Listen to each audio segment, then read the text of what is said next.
Hey guys, good morning. I normally never post videos. I've never really been confident enough, I guess. I don't know, but something's been on my mind lately and I just kind of wanted to share my experience with everyone. But this video is going to be about dating. I've had my fair share of experiences and I just had a little bit of advice that I wanted to share with everyone out there. You're more than welcome if you don't want to hear it. You don't have to listen to it. These are just some things that I figured out during my year of trying to date and trying to find a boyfriend, which hasn't really been going pretty good.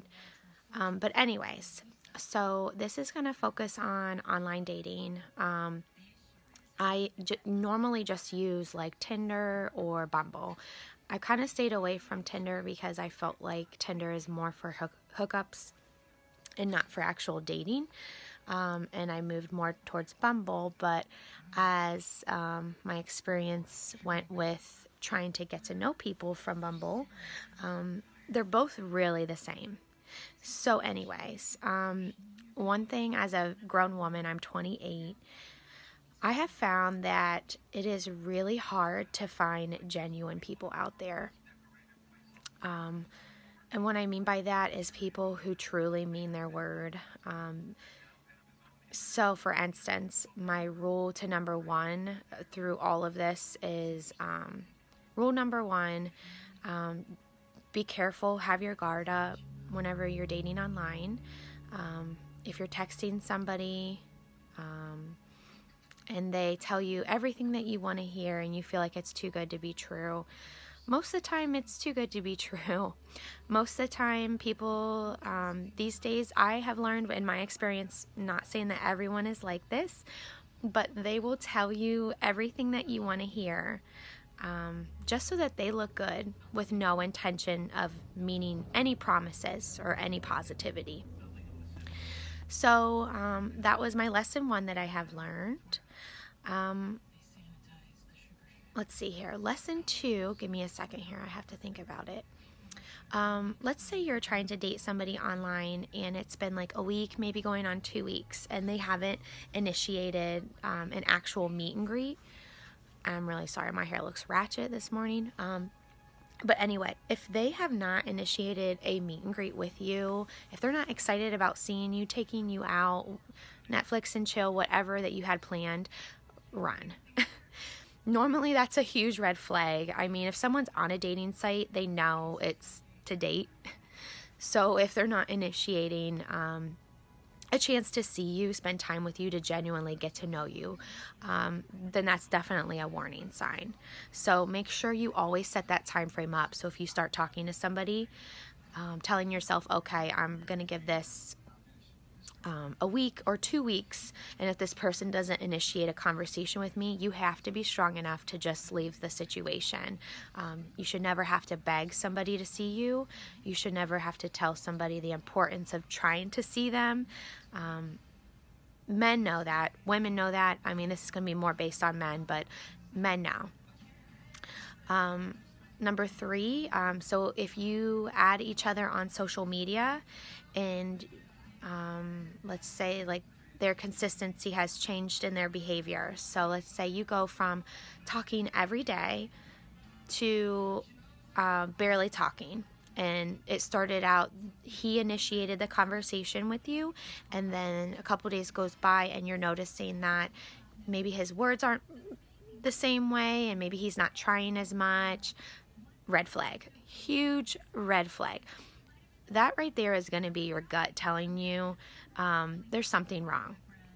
Me, I'm somebody, I will confront somebody if I know that their behavior changed. I'll try and confront them to see kind of what happened. Big waste of time. You know in your gut, I mean, if there's that proof that their behavior has changed and they're not, putting as much time in with you as maybe they were, it's just a bad thing. So just cut it off when you can. Don't get too emotionally involved right away. Just cut it off, good riddance to you, and on to the next one. All right, 4. What I was gonna try and get into, but I kind of messed that one up. Snapchat. I hate Snapchat. I don't know if you guys feel the same. I get a little bit weird about it only because I don't like communicating through a picture. I love sharing positivity through my pictures on Instagram because of how many people I can reach. But I hate the fact that you send a picture and then you send a picture driving and then you send a picture and then put text on a picture, and then like, why, when you could just text somebody or just see them in person? I don't get it. I really don't get it. Anyways, my whole point with Snapchat is, you know, I've noticed anytime I felt like a man was ignoring me or like his behavior changed, I'll go on Snapchat, and if we're Snapchat friends, I mean, you know, it says how many points we have on there, you know. Now, this is going to sound a little crazy, but I'm just trying to make a point. If your man's Snapchat count goes up like hundreds of points a day and he's not communicating with you, no, it's unacceptable. Very unacceptable. Don't put up with it. It's no excuse to why he's on Snapchat, probably not even Snapchatting you, Snapchatting other people, and he's not communicating with you. Communication is key. And the fact that people think that social media is so important these days over making people feel good, over communicating and like having that peace of mind, it blows my mind. Completely blows my mind. So, again, I mean, if you find that your significant other, maybe this person that you're just talking to or dating, is on Snapchat more than they're getting a hold of you, there's a huge issue there. Huge issue. So you need to just, at that point, probably just cut it off, because if you say something, you're just going to piss them off, because it's going to be a habit that they have, why they're on there all the time, and it's just going to be a huge argument. So just cut it off. Let's see here. I don't know what number that was. I think 4, but 5. Let's say, so their behavior changed and you said something to them about it and they said, you know, I'm just sorry, I don't have the time, or I have a lot going on, or, you know, I'm not good at this. No. That right there is saying that you aren't important enough for them to make you worth their time or just time for you. Don't accept it. We do not have to accept that type of behavior. I mean, you are worth way more than time. I mean, time in person, time on the phone, text, just someone caring about you. And do not settle for somebody who is okay with just a couple texts here and there, or a Snapchat here and there, and telling you that they've just been busy.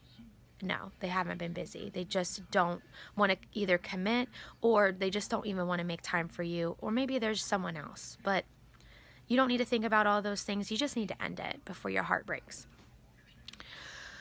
Let's see here. That was maybe number 5. So 6. I'm trying to think here. Let's see here. Never put all your eggs in one basket. And I know that sounds really wrong.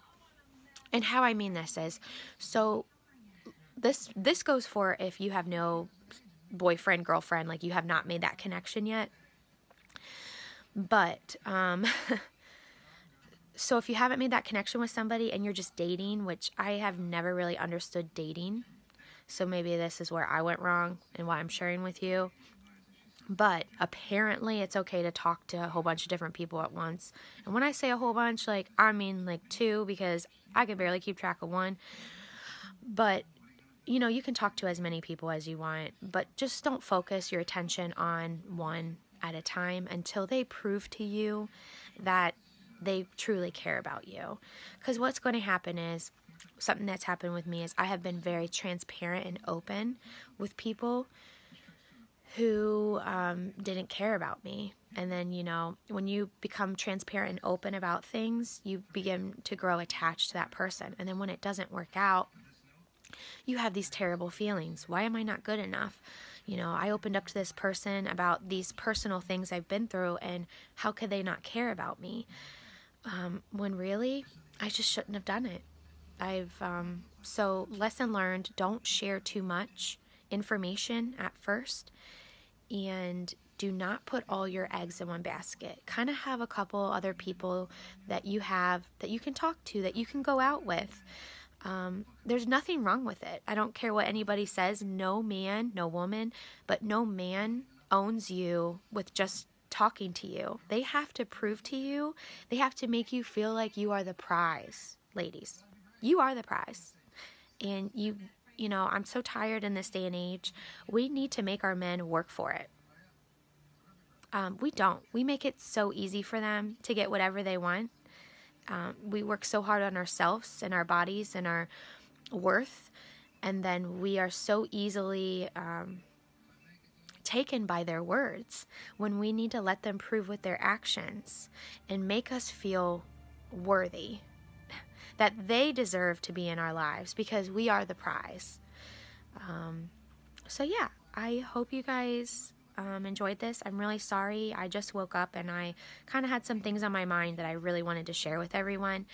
I hope you guys all like it, and if you want me to talk about anything else in the future, please let me know. I'd love to. I just love to use my experiences as much as I can to share and to hopefully help others. You're more than welcome to message me too. I'd love to hear from you on social media, and I hope you all have a fabulous day. Don't forget to stay positive, to keep working on yourself, to keep working on your worth, so that no matter what happens with whoever, if they leave, you still have yourself. You still have that worth. No person can ever take that worth away from you when you have that inside of you. So yeah, thanks so much for watching, everybody, and I hope you have a great day. Thanks. Bye.